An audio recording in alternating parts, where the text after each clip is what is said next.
জামায়াত ইসলাম যে শহীদ মিনারে আসছে শ্রদ্ধাঞ্জলি জানাতে, এটি বাংলাদেশের মানুষের এই শোকের দিনে একটি হাস্যরসের জন্ম দিয়েছে। বাংলাদেশের স্বাধীনতা ভাষা আন্দোলনকে ওন করে না, সেটা বাংলাদেশের মানুষ বুঝে। এটা হচ্ছে একটা ক্ষমতায় যাওয়ার রাজনীতি, লোক দেখানো। যেই মূল কারণে ভাষা শহীদেরা সংগ্রাম করেছে, যে মন খুলে কথা বলবে, বাক স্বাধীনতা থাকবে, সেই স্বাধীনতাটা আজকে আমরা মনে হচ্ছে যে পূর্ণাঙ্গভাবে উপলব্ধি করতে পারছি, সেই স্বাধীনতার স্বাদ পাচ্ছি। তারা পাকিস্তান জন্মের বিরোধিতা করেছে 47-এ, আপনার 71-এ ওনারা এর আগে দেশভাগের বিরোধিতা করেছে, আপনার 71-এর আগে 71-এ স্বাধীনতার বিরোধিতা করেছে, 90-এ সরকারের সাথে সাথে ছিল। মানে যুগে যুগে বাংলাদেশের যত স্বাধিকার আন্দোলন হয়েছে, সবসময় আমরা সেই যে শক্তির কথা আপনি বললেন, তাদেরকে স্রোতের বিপরীতে, গণমানুষের আকাঙ্ক্ষার বিপরীতে তাদের অবস্থান আমরা দেখেছি। আজকে একটি উনি যে জামায়াত ইসলাম যে শহীদ মিনারে আসছে শ্রদ্ধাঞ্জলি জানাতে, এটি বাংলাদেশের মানুষের এই শোকের দিনে একটি হাস্যরসের জন্ম দিয়েছে। কারণ ওনাদের প্রতিষ্ঠাতা বাংলাদেশে যিনি আর কি প্রথম নেতৃত্ব দিয়েছেন জনাব গোলাম আজম, উনি ভাষা আন্দোলনে অংশগ্রহণ করেছিলেন বলে আমরা শুনেছি।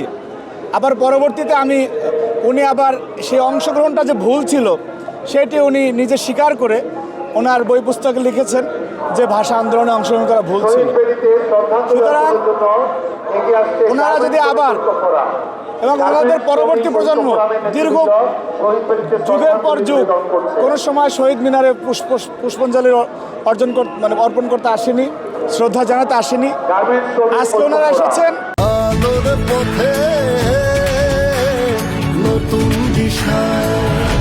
মানে লোক দেখানোর জন্য, আসলে যে বাংলাদেশের মানুষের মূল স্রোতে ঢোকার যে ওনাদের চেষ্টা, সেই চেষ্টাকে আমরা স্বাগত জানাই। কিন্তু ওনারা যে একেবারেই বাংলাদেশের স্বাধীনতা ভাষা আন্দোলনকে ওন করে না, সেটা বাংলাদেশের মানুষ বুঝে।